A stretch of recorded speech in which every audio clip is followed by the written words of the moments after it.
کہ یوٹیوب پر نشر کیے گئے میرے گزشتہ پیغام بعنوان شریعت سے عہد فضل تک پر ریورنڈ صدیق مل آن پی پی سی چینل لکھ کر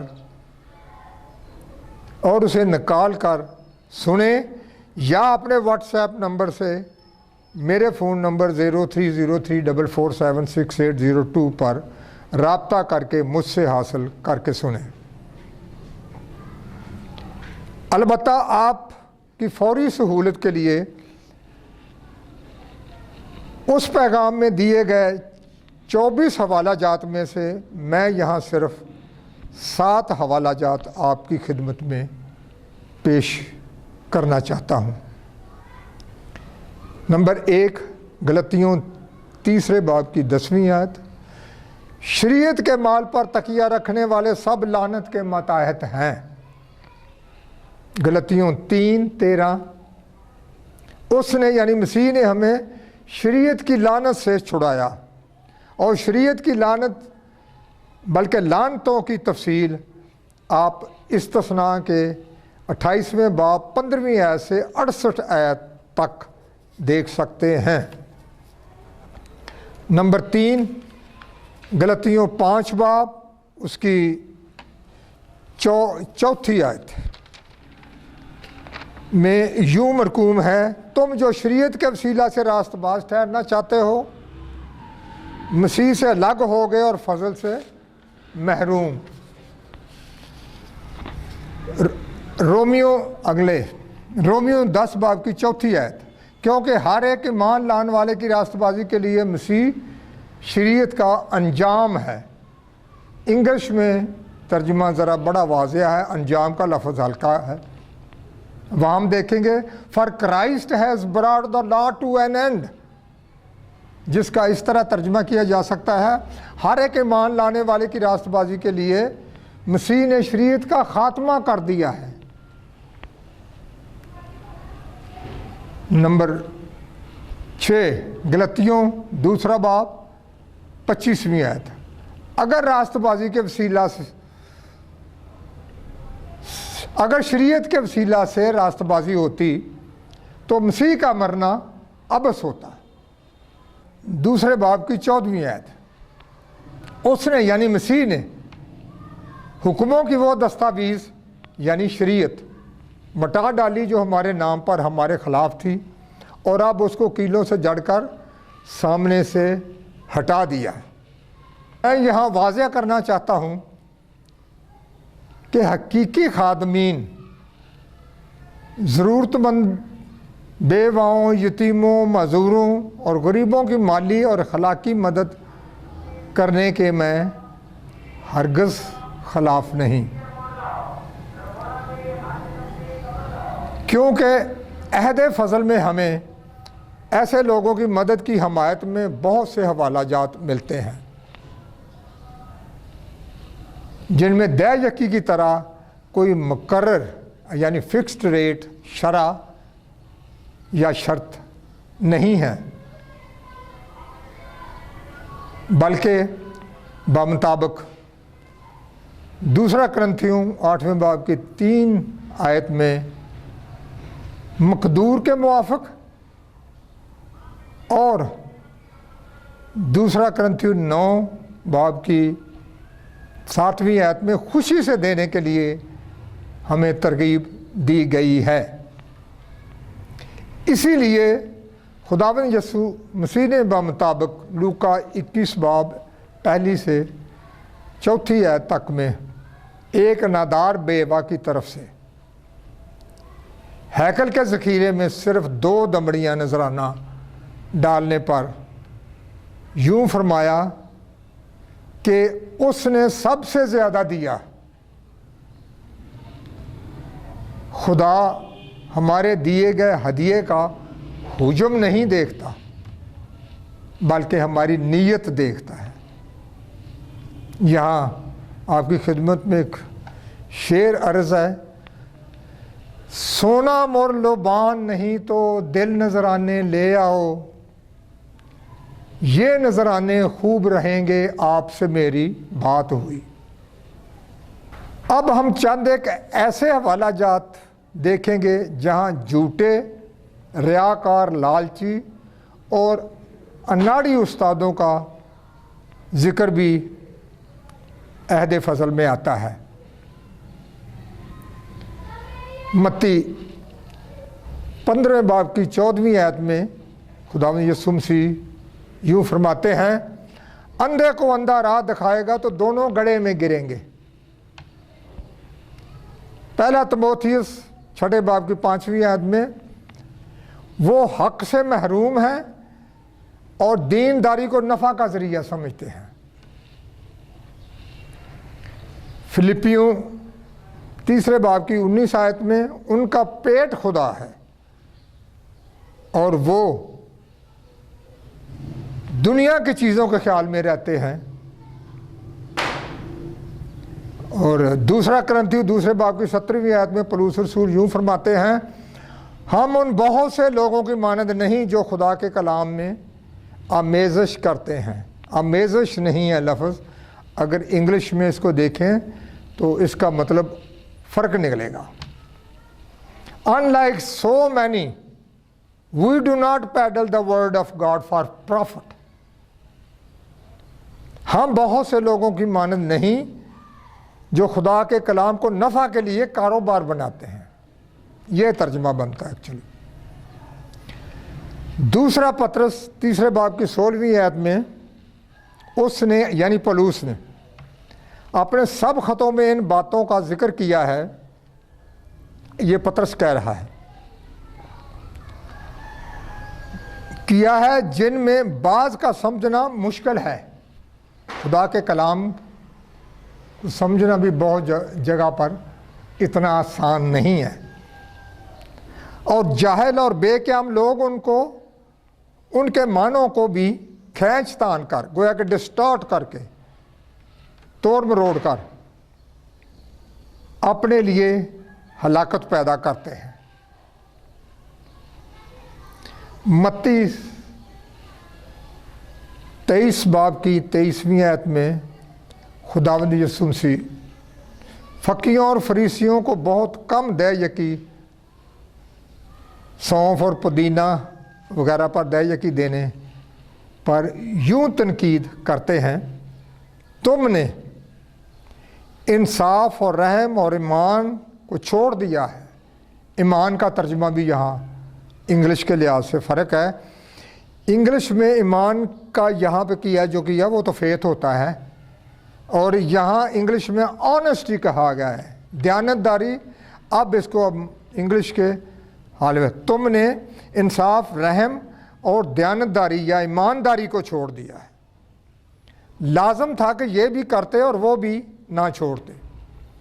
وہ بھی نہ چھوڑنے کے الفاظ وہ فقیوں فریسیوں سے نہ کہ ہم مسیحیوں سے کہہ رہا ہے، ان کو مخاطب کر کے کہتا ہے۔ گویا کہ وہ دے یکی کا جو لفظ بیچ میں آیا ہے وہ ان پر لازم قرار دے رہا ہے، ہم پر نہیں۔ اور بہت سے لوگ ہمیں یہ آیت کوٹ کر کے بھی قائل کرتے ہیں کہ دے یکی ہم پر بھی لاگو ہے۔ نہیں، لوکا اور ایک اور آیت لوگوں کو قائل کرنے کے لیے بھی زیادہ استعمال جو کی جاتی ہے، لوکا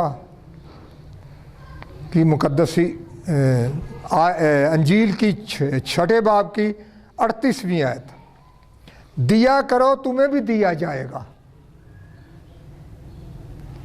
اس آیت کے مفہوم کو سمجھنے کے لیے 3 سوالوں پر ہمیں غور کرنا ہوگا۔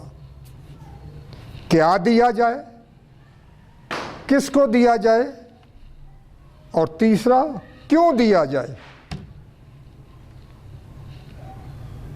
اس کو سمجھنے کے لیے ہمیں 31ویں آیت اور 38ویں آیت کے آخری حصے میں ان سوالوں کا جواب صحیح مل جاتا ہے اگر غور سے دیکھیں اور دھیان گیان اور اس کو سمجھ پائیں تو۔ 31ویں آیت میں یوں مرقوم ہے، جیسا تم چاہتے ہو کہ لوگ تمہارے ساتھ کرے تم بھی ان کے ساتھ ویسا ہی کرو۔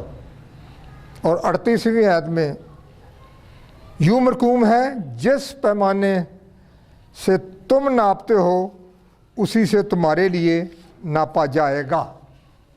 یعنی اس آیت کا اصلی مطلب جو مفہوم بنتا ہے وہ یہ ہے، جیسا لوگوں سے ہم سلوک کریں گے اس کے رد عمل میں ویسا ہی سلوک ہمیں ملے گا۔ انگلش میں جسے کہتے ہیں ٹیٹ فار ٹیٹ، اور اردو میں اس کا ترجمہ ہے جیسے کو تیسا۔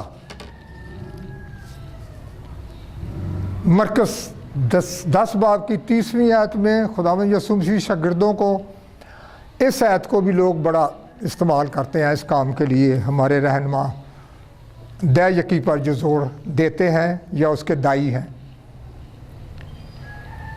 خداوند یسوع مسیح کے شاگردوں کو ان کے گھر بار، خاندان، مال و اسباب و کھیت وغیرہ چھوڑ کر مسیح کے پیچھے آنے کے، انہیں 100 گنا پانے کے الفاظ کو ہمارے رہنما بہت ایکسپلائٹ کرتے ہیں، کر کے لوگوں کو کروڑوں بلکہ شاید اربوں روپوں کی جیک پاٹ کی لاٹری نکلنے جیسا لالچ دے کر ان سے بہت سی رقم اور بعض اوقات خواتین سے زیورات بھی ہتھیار لیتے ہیں۔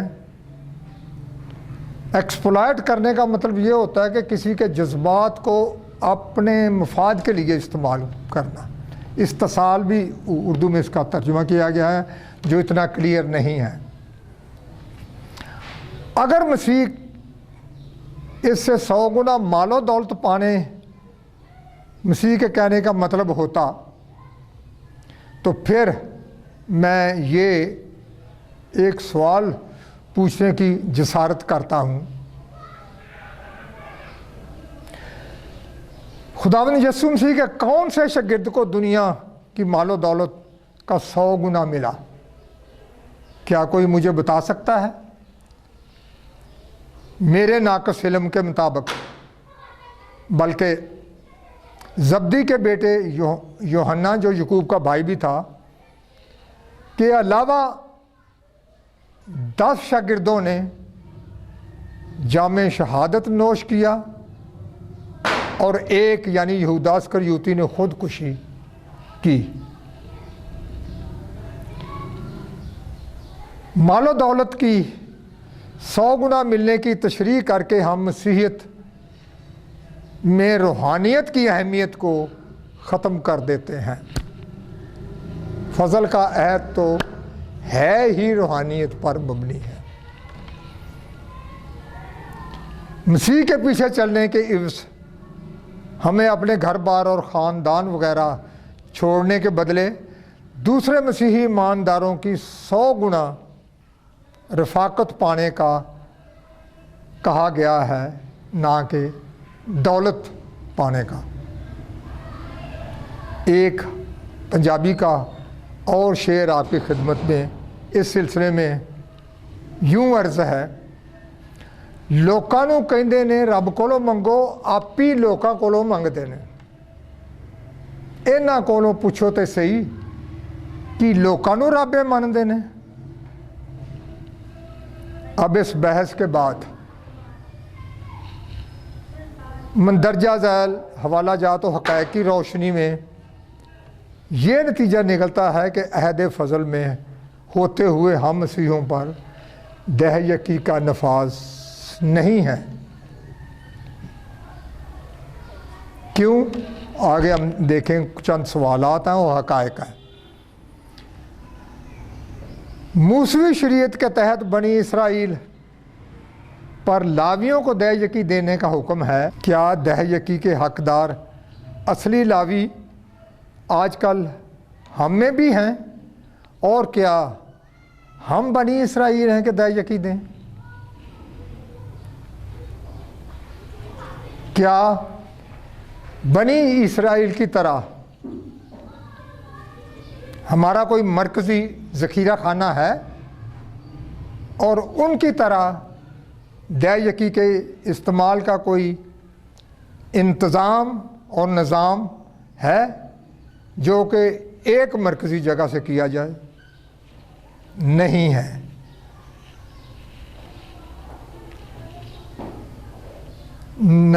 آگے نمبر 2، کیا یہ خود ساختہ لاوی ہمیں عہد فضل سے نکال کر واپس موسوی شریعت کے تحت کرنا چاہتے ہیں؟ نمبر 3، کیا اس وقت کے بنی اسرائیل گھرانوں کی طرح ہم کو بھی فی گھرانہ ہزاروں ایکڑ زمین ملی ہے جس کی پیداوار پر یہ خود ساختہ لاوی ہم سے دہ یکی کا مطالبہ کرتے ہیں؟ جیسے جب کہ بمطابق غلطیوں 4 آیت سے 5 میں مسیح نے ہمیں مول لے کر شریعت سے چھڑا کر لے پالک ہونے کا درجہ دیا، اور ہم شریعت سے چھوٹ کر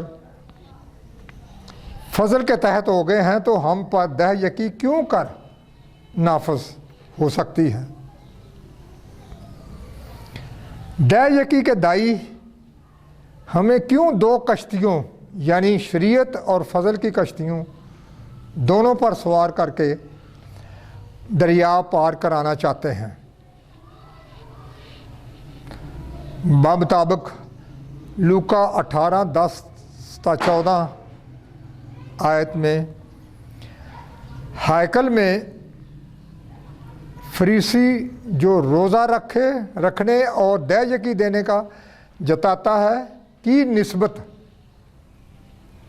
خداوند یسوع مسیح مسئول لینے والے کو جو اپنے گناہوں کا اقرار کرتا ہے زیادہ راست باز ٹھہراتا ہے۔ جو ہم پر دہ یکی کا شرعی قانون نافذ کرتے ہیں وہ پھر خود گنتی 8ویں باب کی 23 سے 25 میں درج شرعی قانون کے تحت 50 برس کی عمر پر ریٹائر کیوں نہیں ہو جاتے؟ جہاں انگلش میں لکھا ہے کہ دے مسٹ، لاویوں کے لیے، لاویوں اور کاہنوں کے لیے، they must retire at the age of 50۔ Number 8، کیا مسیح نے اور رسولوں نے اور بشمول پولس نے مسیحیوں کو کہیں دہ یکی دینے کا حکم یا درس دیا ہے، یا کبھی انہوں نے عوام سے دہ یکی لی ہے؟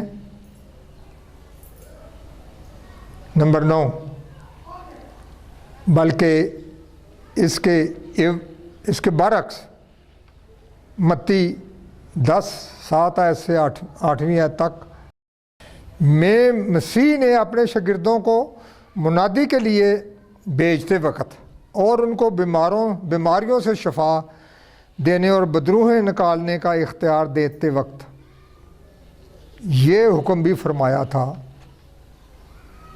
تم نے مفت پایا مفت دینا۔ کیا ہمارے رہنما آج کل اس حکم پر عمل پیرا ہیں؟ اور آخر میں ایک پرانے عہد نامے کی آیت یرمیہ 8ویں باب کی 22ویں آیت میں یوں مرقوم ہے، کیا جلاد میں روغن بلسان نہیں ہے؟ کیا وہاں کوئی طبیب نہیں ہے؟ اور میں یہاں کہوں گا، کیا یہاں کوئی بے لوث طبیب نہیں ہے؟ میری بنت قوم شفا کیوں نہیں پاتی؟ خدا آپ سب کے ساتھ ہو اور آپ سب کو بڑی برکت دے۔